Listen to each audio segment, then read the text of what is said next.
Bonsoir à toutes et tous. Je laisse tout le monde finir tranquillement de s'installer. Alors, avant de commencer déjà, merci d'être présent à ce conseil en plein milieu des vacances. On avait pensé un temps annuler ce conseil municipal et puis on a quelques marchés à passer qui sont à passer pour pouvoir démarrer tout ça et pouvoir faire en sorte que les entreprises puissent démarrer. Donc c'est pour ça qu'on a maintenu cet avant-dernier conseil municipal du mandat. Un petit point aussi pour ceux qui auraient entendu une sonnerie ce matin. On avait essayé d'informer. C'est vrai qu'on s'est rendu compte après coup qu'on n'avait pas fait paraître dans la presse un petit communiqué pour informer. Donc on a eu quelques coups de téléphone de personnes un peu moins connectées, on va dire, que les autres, qui n'ont pas forcément d'emailing ou de réseaux sociaux et qui ont été un peu surpris, qui ont appelé. Donc on les a rassurés, mais c'est vrai qu'on s'est un peu loupé. Là, on aurait dû, on se notera ça pour la prochaine fois. Donc la sonnerie fonctionne en tout cas, et c'est pour rappel, c'est une sonnerie d'alerte qui pourrait être activée notamment s'il y avait un souci sur le site Céveso. Et donc c'est pour ça qu'une partie des habitants qui avaient lu il n'y a pas si longtemps que ça quelques articles sur Gruel Fayet mais ont bien réagi finalement, puisqu'ils ont tout de suite contacté. Et donc, voilà, c'est que la sirène s'entend de loin.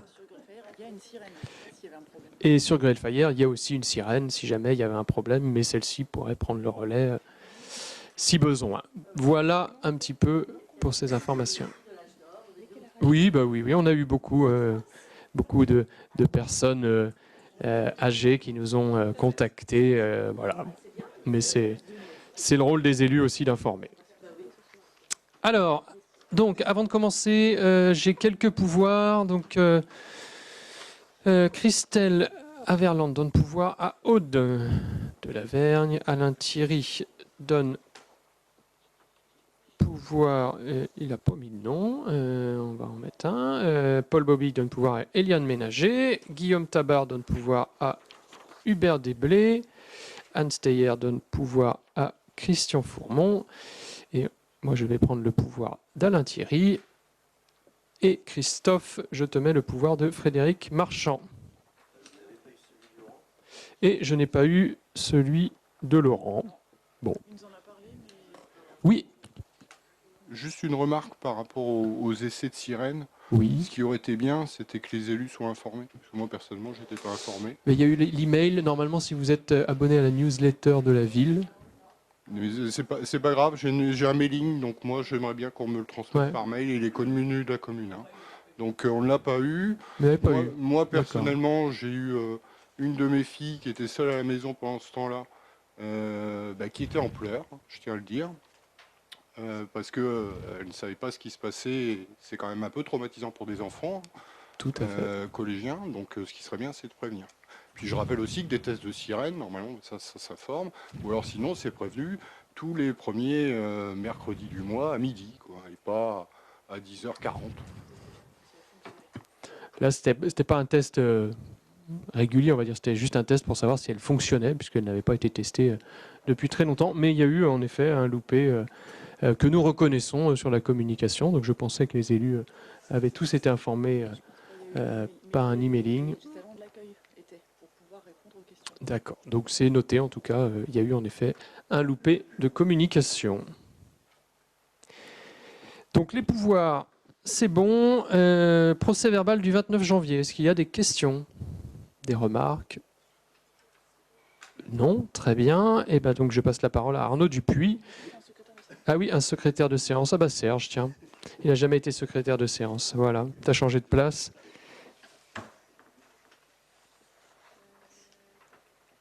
Et donc Arnaud, c'est à toi. Alors, on va parler de la labellisation du village étape.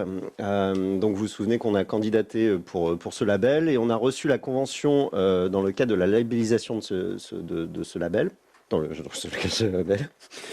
Et cette convention fait suite à l'avis favorable par le ministère de la Transition écologique et solidaire en charge des routes. Alors, pour rappel, on a candidaté en juillet 2019 et pour information, sur la route, les usagers sont informés de la proximité d'un village-étape, alternative aux aires de service. Les communes labellisées réunissant en effet une offre de services et d'équipements répondant aux critères de la charte nationale. Alors, la convention trace notamment la durée d'attribution du label, les engagements contractuels des parties, les conditions de retrait du label, le contrôle du respect des conditions. La Convention indique également les axes de travail spécifiques à Châteaubourg, qui sont les suivants: l'embellissement de la commune, l'aménagement de l'aire de camping-car et la signalétique d'information locale. Enfin, la Convention mentionne le respect de la charte du label annexée. Cette charte reprend les conditions d'éligibilité, les engagements réciproques, les conditions d'attribution et de renouvellement du label, les modalités d'évaluation et les sanctions. Alors, point important, l'obtention du label implique une adhésion à la Fédération française des villages-étapes. Le montant de cette adhésion pour l'année 2020 est de 1,35 € par habitant. La Fédération française des villages-étapes est une association de loi 1901 qui gère le label pour le ministère. Elle représente les communes labellisées, s'assure du respect des critères et développe le réseau et se charge de sa promotion. Il vous est donc proposé d'accepter les termes de cette convention et d'autoriser Monsieur le maire ou son représentant à la signer. Pour compléter, donc le calcul se fera sur les habitants de Châteaubourg, ville historique uniquement, puisque il ne faut pas dépasser 5000 habitants. Et donc, dans le cadre de l'évolution de la charte et des communes nouvelles qui peuvent se développer un peu partout en France, le label Village Étape a décidé de pouvoir intégrer des communes qui aujourd'hui sont potentiellement au-dessus de 7000 habitants, si elles sont composées de plusieurs communes, ce qui est notre cas, puisque nous sommes composés de 3 communes historiques, et donc l'adhésion se fait sur un calcul de la population de Châteaubourg, commune historique, donc d'environ 4500 habitants. On attend la mise à jour des listes électorales pour pouvoir faire ce calcul, puisqu'on le fera à partir des listes électorales, ce qui devrait faire à peu près 4500, ce qui devrait faire à peu près une adhésion de 6 000 € environ par an. Et ce label est valable 5 ans, donc il y aura au bout de 5 ans une évaluation. On pourra décider d'arrêter si nous le souhaitons, mais surtout le label Village Étape pourra décider de rompre, on va dire, notre contrat si jamais nous ne réalisons pas ce qui nous est demandé, c'est-à-dire la signalétique, l'aire de covoiturage, un point information tourisme, et puis de continuer cet embellissement du centre-ville. Est-ce qu'il y a des questions par rapport à ce projet ? Non, je mets au vote. Qui vote contre ? Qui s'abstient ? C'est donc adopté à l'unanimité. Merci. Délibération suivante. Arnaud Dupuis. Alors, je vous propose de faire les deux en même temps, puisque ce sont à peu près les mêmes, sachant que ce sont les conventions pour le Jardin des Arts, enfin si tout le monde est d'accord avec ça, sachant que ce sont les conventions pour le Jardin des Arts 2020 qui aura lieu du 1er mai au 15 septembre. Sont les conventions habituelles que l'on passe tous les ans. Alors si on peut avoir quelques petits visuels. La première convention devra être signée entre l'association du Jardin des Arts, la mairie et l'artiste Christian Hirlet, qui exposera ses œuvres au parc de l'Armiline et sur l'espace public. Les conventions retracent dans les deux cas les modalités de résidence de l'artiste, les modalités d'installation, transport, aide, etc., les assurances. Voilà, c'est celui-ci pour la première convention. La promotion de l'exposition, le budget, les conditions de résiliation. Les conventions tracent également une fiche technique détaillant les installations présentées lors de l'exposition et une convention relative aux droits d'auteur habituels. Et la seconde, voilà, là je vous laisse le temps de regarder les œuvres, et voilà. Et la seconde convention est quadripartite entre du coup le Jardin des Arts, la mairie, Régis Poisson et Sophie Prestigiacomo. Pardon, j'ai un peu écorché son nom. Et voilà, elle retrace exactement les mêmes choses que la première. Voilà quelques exemples d'œuvres. Pour compléter, donc il y a un sculpteur qui amènera le premier, donc qui amènera ses œuvres créées et qui seront installées dans la ville. Et le deuxième, c'est une création in situ, hein, donc ce que vous voyez derrière moi. Donc ce ne sera pas tout à fait ça, puisque là, c'était fait à partir d'algues séchées, et là, ce sera fait à partir de saules. Et donc l'idée, c'est d'installer ça le long de la Vilaine. Et on aura, avec cette exposition-là qui est derrière, tout un programme de sensibilisation aux enjeux de l'eau. Et donc on va associer Veolia qui va financer une partie de cette exposition via les entrepreneurs mécènes. C'est pour ça que la convention n'est signée qu'avec les entrepreneurs mécènes. Mais donc l'idée, c'est d'avoir des panneaux d'information qui sensibilisent à chaque fois sur les enjeux de l'eau, de la pollution, les enjeux de sécheresse, les différents cycles de l'eau, de réexpliquer un peu comment fonctionnent les cycles de l'eau. Et donc il y aura à côté de ces sculptures, enfin de ces créations in situ le long de la Vilaine, différents panneaux explicatifs qui rappelleront les enjeux qui sont devant nous au niveau de l'eau. Est-ce qu'il y a des questions? Et donc il y a 5 000 € pour la commune sur la création in situ de ce projet. Et donc c'est cofinancé par Veolia et les entrepreneurs mécènes. Et on voit les saules, voilà, donc ce sera fait à partir de saules.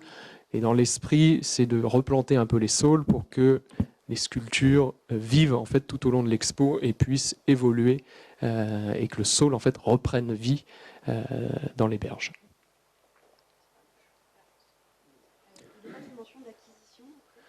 Non, puisque là c'est une création in situ, donc l'idée c'est de les laisser le plus longtemps possible, c'est-à-dire que tant qu'elles seront en état de pouvoir rester, elles resteront. Et puis on va voir comment elles évoluent, l'idée étant de suivre l'évolution de ces sculptures dans le temps.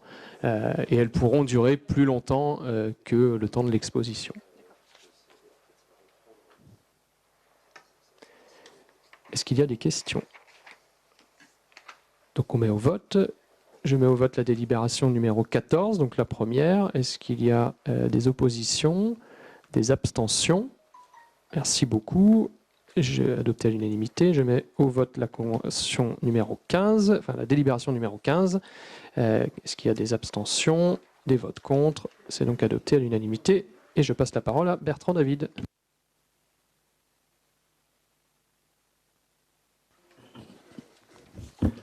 Donc c'est juste une petite modification sur la délibération. Avant, donc dans la délibération, parce qu'on a un réseau de Arléane qui a 35 bibliothèques, et avant, il était proposé d'approuver la convention d'adhésion des communes au réseau des bibliothèques relatif à la modification de l'ancienne formulation, c'est-à-dire qu'avant c'était marqué élu de la commune et technicien, et aujourd'hui ces deux mentions ne vont plus apparaître. On aura juste donc les mentions, ce sera juste indiqué qu'il y aura un élu et un technicien, mais sans qu'il se soit indiqué précisément en dessous. C'est tout. C'est juste une modification. Est-ce qu'il y a des questions, des remarques? Je mets au vote. Qui vote contre? Qui s'abstient? C'est adopté à l'unanimité. Merci. Je passe la parole à Hubert Desblés.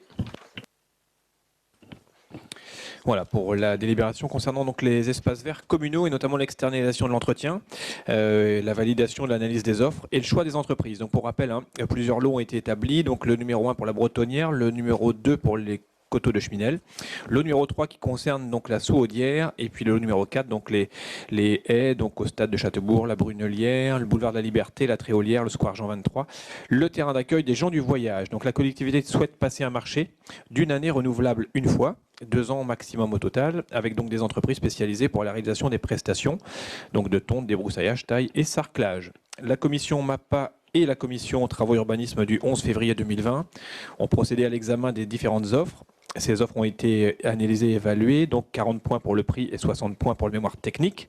Selon les critères établis pour cette consultation, donc il est proposé au conseil municipal, sous réserve donc, de l'avis favorable bien sûr de la commission MAPA, mais qui avait été donné du 11 février 2020, après présentation en commission Travaux et Urbanisme qui a été faite, donc de valider l'analyse des offres pour retenir l'entreprise Idéverdé pour le numéro 1, pour un montant de 60 903,99 € hors taxe. L'entreprise Jourdanière Nature pour le lot numéro 2 pour un montant annuel de 20 102,65 € hors taxe. Jourdanière Nature également pour le lot numéro 3. un montant de 14 968,12 € hors taxe et journalière nature pour lot numéro 4, d'un montant annuel de 2 481,05 € hors taxe. Et d'autoriser Monsieur le maire ou son représentant donc, à signer toutes les pièces relatives à ce dossier. Voilà, pour ce marché donc, qui concerne l'entretien des dépendances vertes. Merci, donc c'est passé en commission MAPA. Voilà, est-ce qu'il y a des questions par rapport à cette délibération? Je mets au vote. Qui vote contre? Qui s'abstient? C'est adopté à l'unanimité. Merci. Délibération 18. Voilà, on passe à l'église de Bron-sur-Vilaine et notamment des questions de rénovation de la toiture avec la validation de l'analyse des offres et choix de l'entreprise. Donc pour rappel, effectivement, la toiture de l'église de Bron-sur-Vilaine présente des déformations qui sont de nature à altérer la qualité de l'étanchéité du bâtiment. De ce fait, donc, il a été décidé de prévoir des travaux de réparation en recherchant des subventions afin de les financer. La commune a donc reçu une subvention au titre de la DETR d'un montant de 11 766,49 €. Une consultation d'entreprise a été lancée pour réaliser ces travaux. Donc, deux offres ont été remises de la part des entreprises Tourneux de Vitré et Herriot de Cornillé. La commission MAPA du 11 février 2020 et la commission Travaux et Urbanisme du 28 janvier 2020 donc, ont procédé à l'examen des différentes offres. 40 points pour le prix, 60 points pour le mémoire technique. Et donc, selon les critères établis pour cette consultation, c'est l'entreprise Tourneux de Vitré qui est la mieux disante pour un montant de 72 511,42 € hors taxe. Il est donc proposé au conseil municipal de valider l'analyse des offres pour retenir l'entreprise Tourneux pour un montant de 75 511,42 € hors taxe et d'autoriser Monsieur le maire ou son représentant à signer toutes les pièces relatives à ce dossier. 72 000, pardon.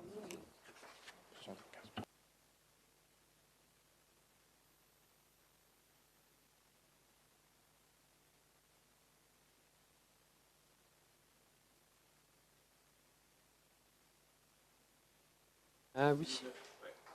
Oui, il y a une erreur de date sur la commission Urba Travaux dans votre délibération, puisque la commission Urba Travaux était le 28 janvier. Oui, c'est ça. Voilà. Pour ce qui concerne ces délibs, oui. Très bien. Donc ça sera modifié. Est-ce qu'il y a des questions par rapport à cette toiture? Pas de questions. Donc je mets au vote. Qui vote contre? Qui s'abstient?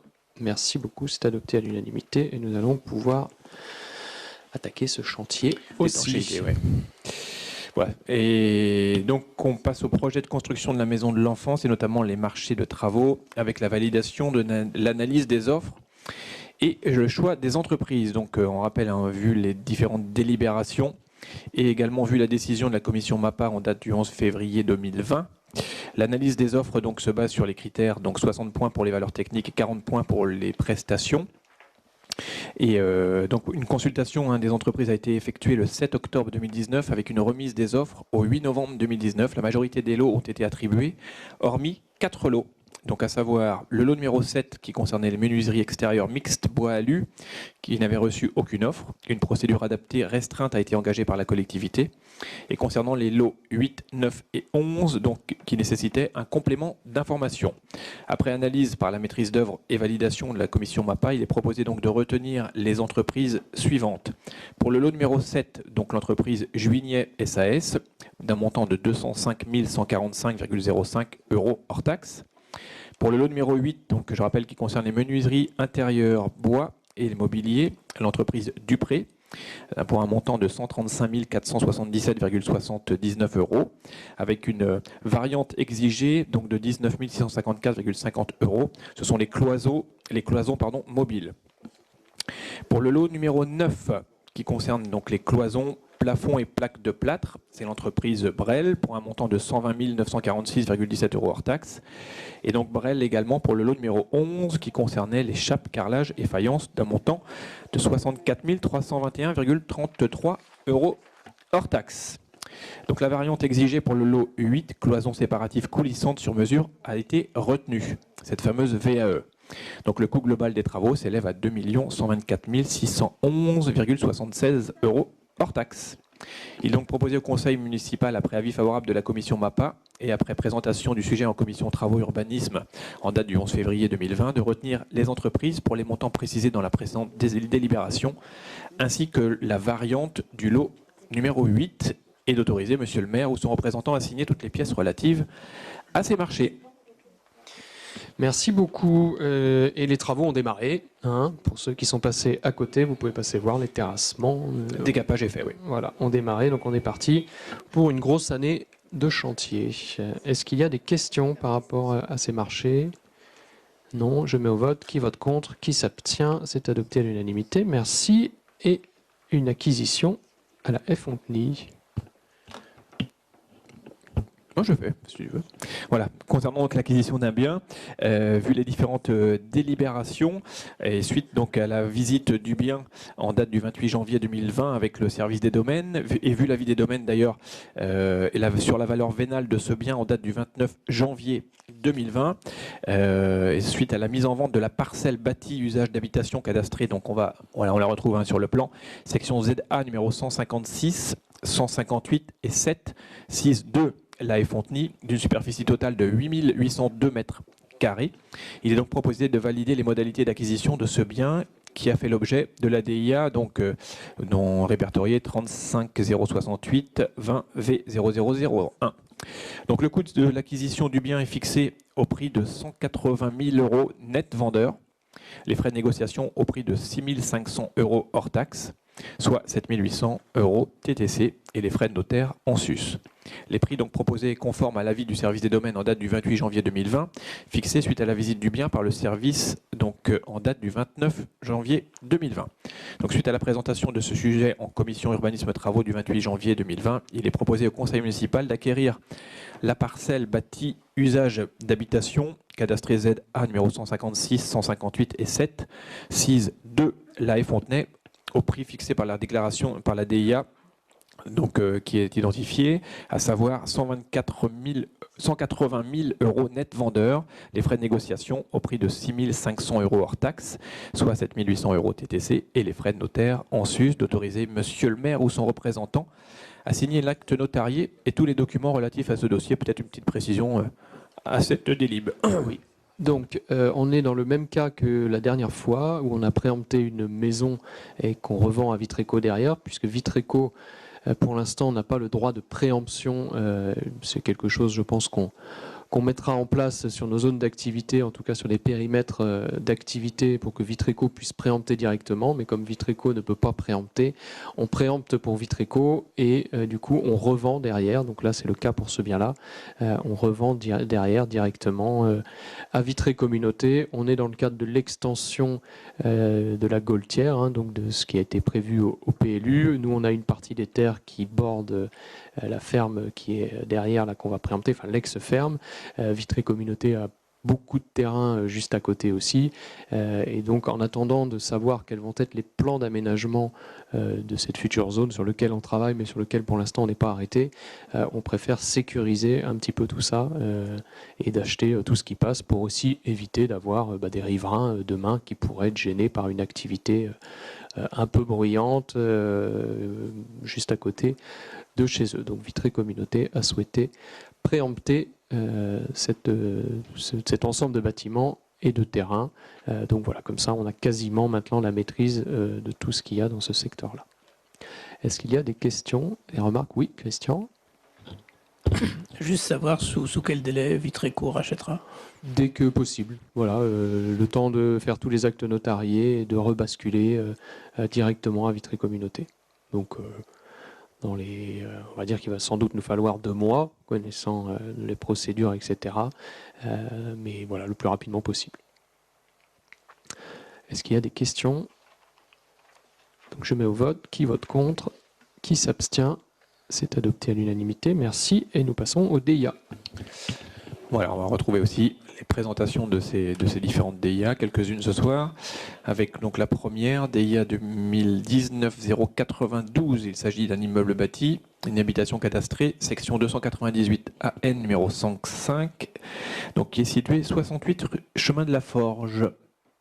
Voilà, on y arrive sur cette première DIA, donc avec une parcelle de 2860 mètres carrés. Donc on est sur une opération Bimby, clairement, puisqu'il y aura ici 3 maisons derrière. Ouais. Voilà, 3 maisons qui vont être faites sur cette parcelle. Donc on est en densification. Et on a à côté, pour ceux qui s'en souviennent, ce qu'on appelle, nous, allée des Tamaris, le fameux terrain avec une vieille ferme qui est murée, dont on voit ici, en fait. Donc là, il s'agit d'une vieille ferme murée. Donc là, on a... voilà, donc il y a bien un promoteur dessus. Les choses sont un peu longues dans la négociation financière. Et puis surtout, on est en train de réfléchir à la sortie, en fait, sur la route principale. Puisque ça peut poser en effet quelques soucis au niveau de circulation. Donc on a besoin de sécuriser la sortie là-bas. Donc il y a des réflexions en cours avec toutes ces personnes. Voilà pour cette première DIA. La seconde, donc numéro 2019-093, immeuble bâti, une habitation cadastrée section 298 à numéro 1971, qui se trouve 4 impasse de l'Orgerie, une superficie de 288 mètres carrés pour le terrain, donc pas de préemption. La troisième DIA 2020-002, immeuble bâti, habitation cadastrée section 298 AM numéro 163 et 165 au 5 rue des Ormes, une parcelle de 716 mètres carrés. Pas de préemption. La DIA 2020-03, voirie et parking cadastré section ZB numéro 716 et 719 à la Basse Chenelière. Donc on a une superficie de 1704 mètres carrés. Alors, on est sur le site Thales. Voilà, là c'est de la régularisation. Avec le bâtiment B1, donc les travaux ont commencé ici, et donc en fait ils achètent aussi le bout qui est là, qui restait. C'était déjà acté, on avait passé ça déjà en conseil municipal sur la rétrocession, etc. Donc là ils ont dû faire c'est la vente. Un basculement. La DIA 2020-04, immeuble bâti habitation, cadastré section AK numéro 220, au 7 square Sainte-Anne. Voilà, en haut là-bas, donc avec une parcelle de 198 mètres carrés. C'est un des appartements qui se trouve en haut là-bas. La DIA 2020-006, voilà, qui se trouve effectivement alors je suis dans 005, pardon, immeuble bâti, cadastré section AD numéro 8, 14, 15, 16 et 17 au 27 rue de Rennes. Là, on a une parcelle, donc effectivement c'est pareil, 198 mètres carrés. Tout le monde situe l'emplacement? Oui, excuse-moi. J'étais perdu. Donc, en effet, il s'agit du Magamet, dont les murs et aussi le fonds de commerce. Donc, on va avoir un changement de propriétaire de l'activité et aussi des murs, puisque les nouveaux acheteurs achètent l'ensemble, les murs et le fonds. C'est ça. On se déplace au 21 rue de la Jeannée avec la DIA numéro 2020-006, immeuble bâti, habitation cadastrée section 298A numéro 2090. On est au 21. Au 21, voilà. Pas de préemption. Et la dernière DIA 2020-07, immeuble bâti, une habitation cadastrée section AL numéro 78 et 298 à N 285. Et on est au 29 résidence du Haut-Pré.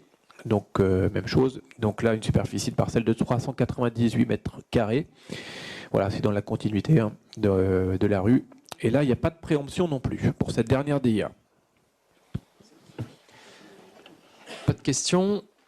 Eh bien, nous passons à la dernière délibération. Je passe la parole à Arnaud. Oui, on part 35 boulevard de la Liberté et on va parler de la cession de l'ancienne halte garderie et du terrain attenant. Alors l'ancienne halte garderie est aujourd'hui, enfin voilà, tout le monde voit où ça se situe, voilà, on s'est projeté.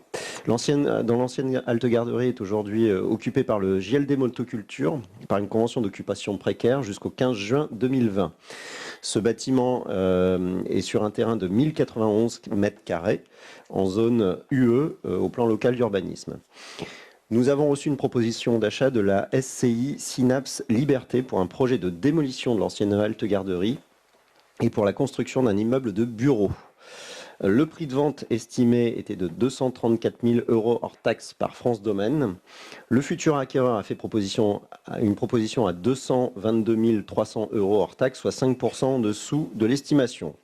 France Domaine permettant une marge de 10% en plus ou moins value. Le bâtiment existant étant destiné à la démolition, il est proposé au conseil municipal d'accepter l'offre de la SCI Synapse Liberté. Et puis d'autoriser monsieur le maire ou son représentant à signer tous les actes qui vont bien.